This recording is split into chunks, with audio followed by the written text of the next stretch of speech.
Saudara, satu korban hilang dalam insiden perahu terbalik di perairan Pintu Kota, Ambon, Maluku hingga kini masih dalam pencarian tim SAR. Korban hilang saat perahu terbalik di perairan Pintu Kota Ambon, Maluku diketahui bernama Yosi Balubun. Proses pencarian pria 43 tahun ini dilakukan oleh dua tim menggunakan rubber boat dan longboat. Korban hilang saat pergi memancing bersama 3 rekannya, dan saat insiden perahu terbalik tersebut, 2 rekan korban berhasil selamat.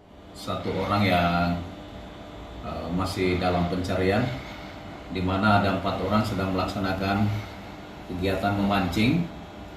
2 orang berhasil menyelamatkan diri, berenang ke pantai, dan 1 orangnya ditemukan meninggal dunia, dan 1 orang lagi masih dalam pencarian, di mana yang masih dalam pencarian adalah saudara Yosi Balubun, umur 43 tahun, jenis kelamin laki-laki, dan yang selamat adalah Jeki Une Benua, laki-laki, terus Stevi Hatu, itu juga selamat.